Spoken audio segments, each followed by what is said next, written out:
পুরীর সি বিচে আর একটা সবচেয়ে চমৎকার আকর্ষণ হচ্ছে এই জিনিসটা, যেটা বালি দিয়ে তৈরি। ঠিক স্বর্গদ্বারের যে জায়গাটি আছে তার সামনেই ইনি এই দাদা এই জিনিসটা তৈরি করেন। তো দাদা আপনার নামটা একটু বলুন। তো আপনি প্রতিদিন এখানে এই জিনিসটা করেন? তো প্রতিদিন মানে আলাদা আলাদা সব জিনিস, তাই তো? কোনোদিন গণেশ, কোনোদিন দুর্গা, এই সবের জিনিস। তো তো আপনি শুনতেই পেলেন যে প্রত্যেক দিন আলাদা আলাদা জিনিস এখানে ইনি দাদা এই জিনিসটা তৈরি করেন। সুন্দর চমৎকার এই জিনিসটা হয়, বালি দিয়ে সমস্ত রকমভাবে তৈরি হয়। তো দাদা এই জিনিসটা তৈরি করতে মোটামুটি কতক্ষণ সময় লাগে? 4-5 ঘন্টা। তাহলে আপনি জানলেন যে শুনলেন যে এই জিনিসটা তৈরি করতে এনার 4.5 ঘন্টা থেকে 5 ঘন্টা সময় লাগে, মেহনত লাগে। তবেই আমাদের জন্য যারা এখানে দর্শনার্থী যারা আসে, ঘুরতে আসে, তাদের জন্য এই জিনিসটাই শুধুমাত্র তৈরি করা হয়।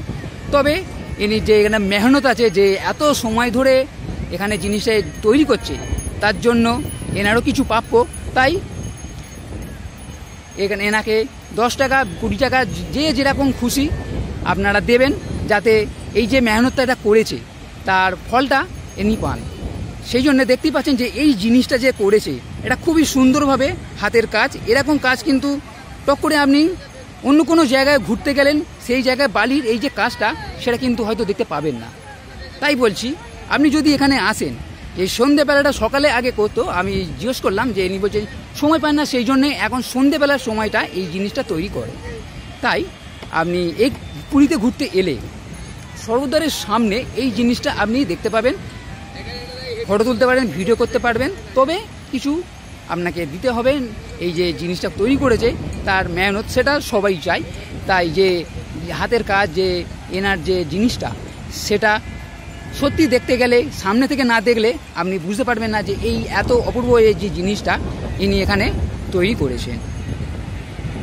আপনার এই যে জিনিসটা কেমন লাগলো সেটা আমাকে নিশ্চয়ই কমেন্টে জানান।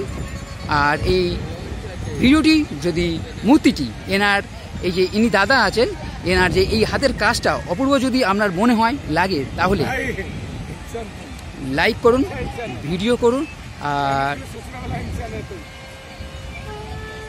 এই চ্যানেলটি সাবস্ক্রাইব করতে আপনি কখনো ভুলবেন না।